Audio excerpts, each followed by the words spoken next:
Bienvenue sur Analyse du Monde, la chaîne dissidente qui donne des informations peu connues et multithématiques.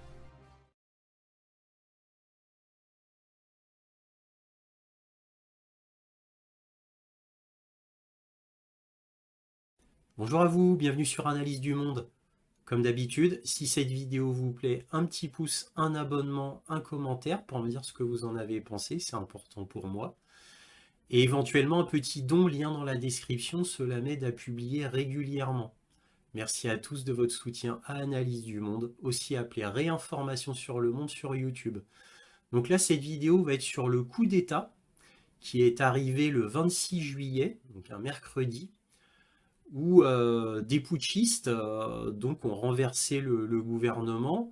Alors le chef des putschistes s'appelle Abdourahmane Chiani, et donc il renverse le président en place, Mohamed Bazoum, qui a été élu en 2021.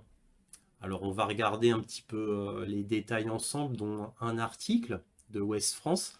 Mais avant, j'aimerais préciser une chose. Là, quand vous regardez les médias, on vous dit à chaque coin de phrase, quasiment, alors Mohamed Bazoum, élu démocratiquement, et on n'arrête pas de répéter ça. Ça rappelle un petit peu la guerre en Ukraine, où les médias occidentaux n'arrêtaient pas de dire, suite à une attaque de la Russie non provoquée par l'Ukraine, et on disait à chaque fois non provoquée par l'Ukraine, et vous savez, quand on répète trop une chose, faut comprendre l'inverse. Vous voyez ce que je veux dire? C'est comme un enfant qui est pris un petit peu les doigts dans le pot de confiture et qui n'arrête pas de dire non, c'est pas moi, je vous jure, c'est pas moi. À force de dire vous jure, je jure, c'est pas moi, ben on sait que c'est toi. Ben, pour les médias, c'est pareil, à force de dire que l'Ukraine a fait aucune provocation envers la Russie, à force de le dire à chaque coin de phrase, ben on n'y croit plus trop, voire même maintenant on n'y croit plus du tout. Ben là pour l'Afrique, c'est exactement la même chose. Moi j'ai regardé les médias depuis 2 jours et ils n'arrêtent pas de dire cela, ça en est presque un peu grotesque. Ça fait vraiment l'impression, faut que je me protège en disant ça, quoi. Tellement ils le répètent. Bref, donc pourquoi je vous dis ça? Bah parce que l'élection en 2021 de Monsieur Bazoum, c'est une élection qui a été contestée au Niger, hein. Donc il y a beaucoup de Nigériens qui ont dit que ça a été un petit peu trafiqué les urnes. Donc son élection en 2021 n'est pas si incontestable que cela. Élu, oui, élu démocratiquement certes, mais c'est une élection à la Joe Biden ou à la Macron, avec peut-être des urnes un petit peu trafiquées, si vous voyez ce que je veux dire. Donc n'oublions pas que M. Bazoum n'a jamais été très aimé au Niger. Il ne faut pas oublier qu'il est considéré comme un arabe. Et oui, il ne faut pas l'oublier. Donc les Nigérians ne l'aiment pas beaucoup, puisque la majorité des Nigérians ne sont pas arabes. Voilà, alors pourquoi j'emploie le mot arabe?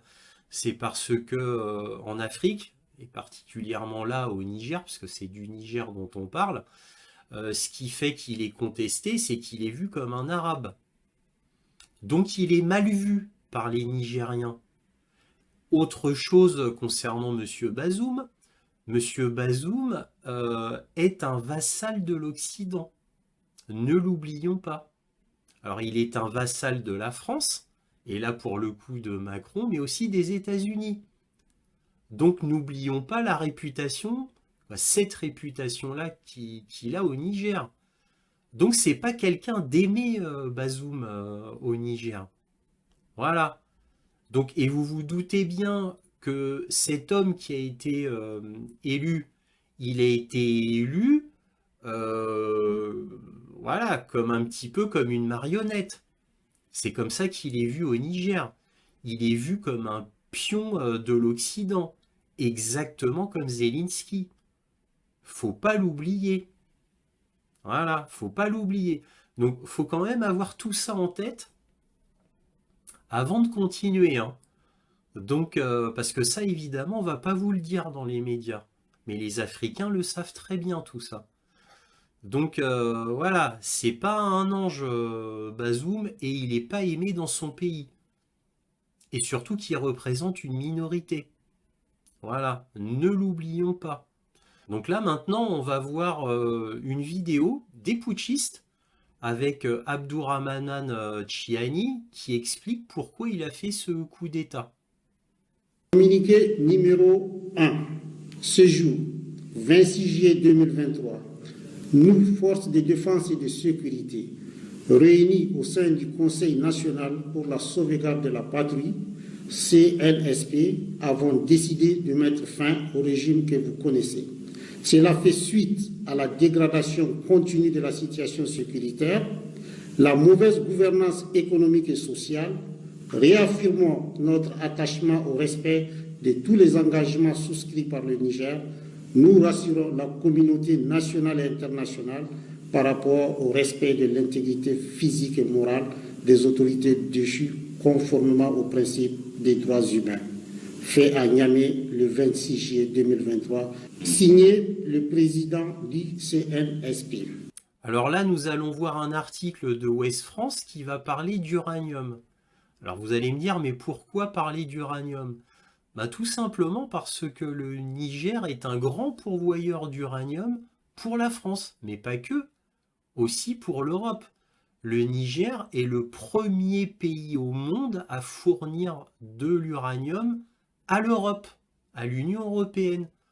Après, c'est le Kazakhstan et après, c'est la Russie. Or, là, récemment, Emmanuel Macron avait fait venir plus de 30 navires russes chargés d'uranium 235 pour nos centrales nucléaires. Donc, peut-être que la Russie, en plus, était le premier pourvoyeur d'uranium pour la France. Alors, je n'ai pas les chiffres exacts, mais c'est bien possible parce que on a acheté très récemment une grosse cargaison d'uranium 235 à la Russie et non pas au Niger. Voilà, voilà. Donc là, comme il y a des changements très récents à cause de la guerre en Ukraine, je suppose, et des problèmes au Niger, je le suppose aussi, parce que la France avait acheté énormément d'uranium à la Russie l'année dernière, parce qu'il y avait déjà des problèmes au Niger. Le coup d'État au Niger, tout le monde l'attendait. Ne l'oublions pas, le Niger était très instable et il y avait des rumeurs de coup d'État depuis déjà des mois. Donc, nulle surprise là-dedans. En tous les cas, voilà, la France a acheté énormément d'uranium 235 à la Russie, certainement à cause déjà des problèmes au Niger, mais encore une fois, je le répète, le Niger est le premier pourvoyeur d'uranium pour l'Europe. Normalement, après le coup d'État, nous allons voir. Et en second, Kazakhstan, en troisième, la Russie. Voilà. Ça, c'est les pourvoyeurs d'uranium pour l'Europe. Le truc à savoir quand même, c'est que le Niger, apparemment, aurait décrété qu'elle ne vendrait plus d'uranium et d'or à la France. Alors cela reste à confirmer, mais apparemment c'est ce que le putschiste aurait déclaré. Déclaration à confirmer, mais ça me semble très plausible. Donc que le Niger ne donnerait plus d'uranium et d'or à la France. Alors vous doutez bien que c'est un peu catastrophique pour la France. Parce que ça veut dire que la France, pour l'uranium tout du moins, devra se tourner entièrement vers le Kazakhstan ou la Russie. Apparemment, là, Emmanuel Macron, il a choisi la Russie avant le putsch. Donc nous verrons bien. Voilà, bon, maintenant on va regarder cet article de Ouest France. Voici l'article de Ouest France. Que lit-on? Le Niger, un fournisseur majeur d'uranium pour la France, y compris à usage militaire. Dans l'ancien empire colonial français en Afrique, le Niger a une place à part. Dès les années 1950, le commissariat à l'énergie atomique y avait trouvé un précieux métal radioactif, l'uranium. La production décline, mais le Niger reste le premier fournisseur de l'Union européenne. En France, il pèse lourd, même si le gouvernement, EDF et Orano refusent de fournir des chiffres précis. L'uranium du Niger présente un autre intérêt pour la France. Il peut servir à produire des armes nucléaires. Dans l'ancien espace d'influence postcolonial français en Afrique, le Niger a une importance particulière. Ce pays pauvre et désertique possède une richesse qui intéresse la France depuis 70 ans. L'uranium. Le commissariat à l'énergie atomique, CEA, qui sillonnait toute l'Afrique du Nord à l'ouest à sa recherche, l'y a détecté à la fin des années 50.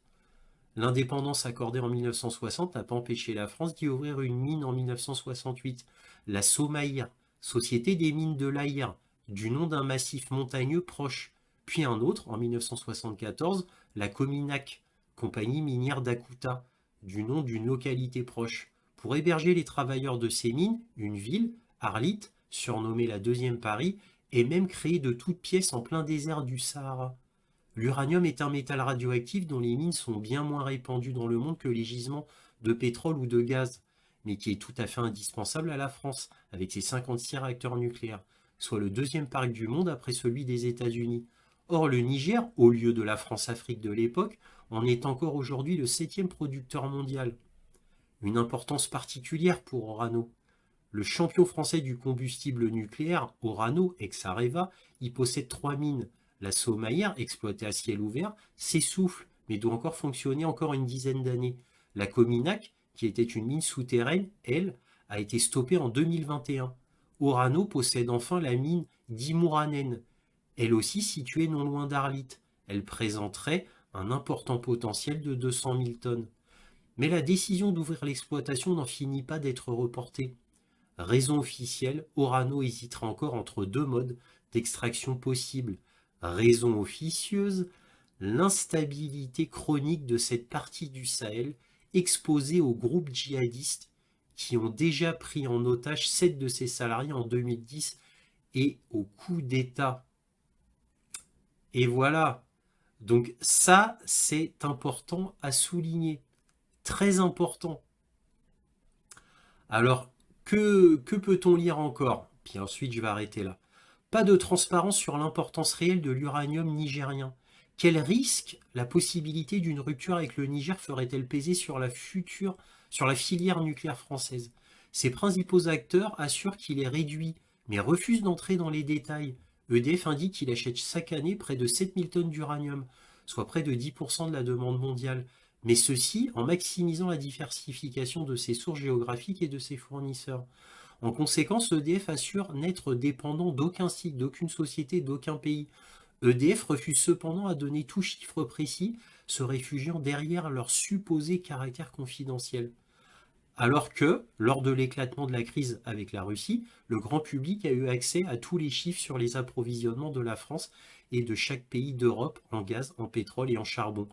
L'uranium d'EDF reste, lui, enveloppé de mystère. Bon, je vais un petit peu dévoiler ce mystère. Alors d'abord, on va commencer à regarder un petit tableau qui est d'origine indépendante. Ça veut dire avec des chiffres, on va dire, fiables. Et là, vous voyez, c'est le tableau des fournisseurs d'uranium à l'Union européenne en 2021. Donc ce que vous voyez, les chiffres, c'est en tonnes. Et c'est très important de regarder ce petit tableau avant qui est très clair et qui est très parlant. On voit que le premier fournisseur de l'Union européenne, c'est le Niger, ensuite le Kazakhstan, en troisième position la Russie, en quatrième l'Australie, en cinquième le Canada. Voilà, donc ça c'est très intéressant à voir. Or, que se souvient-on en ayant lu l'article de Ouest France?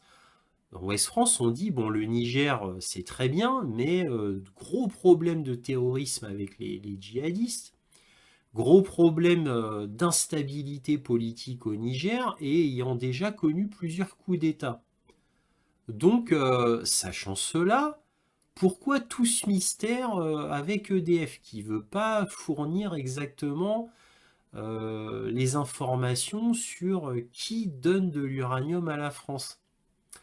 Bah, à mon avis, c'est assez simple. N'oublions pas que Emmanuel Macron vient d'acheter énormément d'uranium 235 enrichi à la Russie. Et ça, c'est le signe qui ne trompe pas. Voilà le mystère, voilà pourquoi les chiffres sont confidentiels. Parce qu'on ne veut pas dire qu'en fait on achète beaucoup à la Russie. Beaucoup. Et pourquoi on achète à la Russie? Bah, comme déjà dit dans l'article, Niger, instabilité politique, production irrégulière d'uranium, et donc c'est pas un fournisseur fiable. Alors quand tout va bien, tout est parfait, le Niger, premier fournisseur d'Europe et tout va bien, mais quand ça va pas, et apparemment ça va pas souvent, eh bien on se fournit nous surtout à la Russie. Bon, maintenant on va passer à la conclusion. Alors que peut-on conclure de tout cela? Eh bien que l'avenir est très sombre pour la France. Alors déjà que sans le coup du Niger, l'avenir de la France était déjà très sombre. Donc là, on s'enfonce encore plus. Parce que, évidemment, avec cette histoire coup sur coup, puisqu'on a le coup du Mali, Burkina Faso, Niger, ça fait beaucoup. Il y a de plus en plus de pays africains qui nous détestent.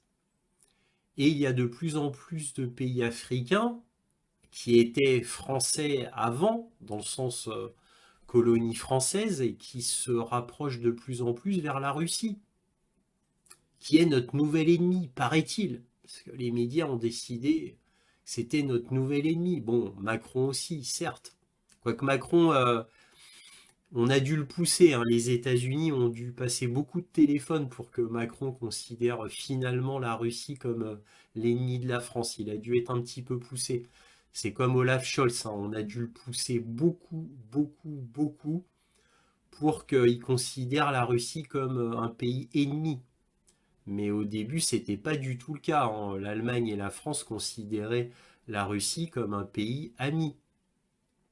Voilà, avec qui on avait d'énormes partenariats commerciaux. Mais bon, ça maintenant c'est fini tout ça. Bref, donc la conclusion, comme je le disais, est très sombre pour la France. Nous perdons du prestige, notre réputation bien sûr en Afrique, mais évidemment on est vu comme une puissance de plus en plus faible, de plus en plus ridicule de par le monde. Alors pour revenir au Niger, le Niger, bah, encore une fois, important pour nous, pour l'uranium certes, mais pas que, comme déjà dit. Maintenant, disons les choses telles qu'elles sont. Bien évidemment que c'est pour l'uranium que le Niger est important pour nous. Bien évidemment, il n'y aurait pas d'uranium au Niger. Ça ferait un filet dans les médias. On dirait, ah, il y a eu coup d'État au Niger. Bon, aujourd'hui, il fait beau. Voilà, ça serait comme ça. C'est comme un pays qui n'a pas de pétrole. Un pays qui n'a pas de pétrole, on peut l'envahir, faire des coups d'État, aucun problème. Tout le monde s'en fout. Mais un pays qui a de l'uranium, un pays qui a du pétrole, un pays qui a du gaz, etc., vous m'avez compris, là, c'est un pays qu'on ne peut plus ignorer. Bref, le Niger se tourne vers la Russie, exactement à l'image du Mali ou du Burkina Faso, et bah, nous on se retrouve avec le bec dans l'eau. Surtout qu'en plus, Emmanuel Macron, qui à un moment donné avait visité quelques pays d'Afrique et où il s'était comporté de manière indigne d'un président français, où il se moquait ouvertement des dirigeants africains, et oui, ça a fait la une dans certains journaux internationaux, surtout les journaux africains. Et évidemment, il y a eu moult vidéos YouTube qui sont devenues virales, évidemment, et qui les a regardées principalement? Bah, les Africains.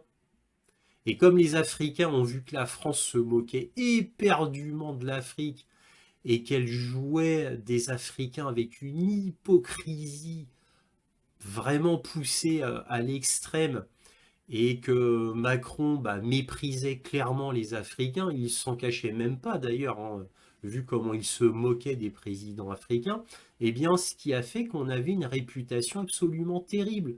Pourquoi on brûle les drapeaux français dans certains pays d'Afrique? Pourquoi d'après vous? Pourquoi les pays africains se tournent vers la Russie?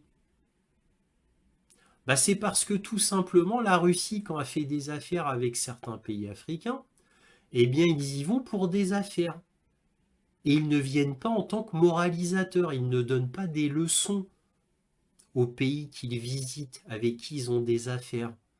Eux, c'est neutre, c'est les affaires, point barre. Vous voulez vous débarrasser de vos terroristes? Pas de problème, on vous envoie Wagner. Wagner va pas tergiverser comme la France. Ils vont pas dire ah mais oui mais on manque de matériel, on manque de munitions, on manque de missiles, alors on pourra pas faire grand chose pour vous les Africains. Non, Wagner ils vont venir, il y aura véhicules blindés, missiles, drones, ils vont tout anéantir et peu de temps après ils vont dire voilà, mission terminée, donnez-nous notre dû et c'est bon pour nous. Et comme leur efficacité a été prouvée avec les années, prouvée je dis bien, eh bien bah évidemment il y a des pays d'Afrique qui se tournent vers la Russie parce que c'est tout bon pour eux. Ils ont la Russie qui est un pays ami envers leur pays, voilà, qui vont pas leur chercher des poux dans la tête en leur disant ah ça c'est pas démocratique, ah ça c'est pas pro-LGBT, ah ça c'est pas pro-homosexuel, donc c'est faut que vous changiez tout ça. Ah bah vous n'êtes pas assez pro-Occident, vous n'êtes pas assez pro-Union Européenne, vous n'êtes pas assez pro-États-Unis, c'est pas bien. Vous ne vous agenouillez pas devant nous, ça c'est pas bien. Vous voyez? Les Africains en ont marre de tout ça. Les Africains veulent leur indépendance, veulent leur souveraineté. Ils veulent être respectés d'égal à égal et non pas vus comme un État post-colonial qu'on méprise sans même s'en cacher. Vous voyez?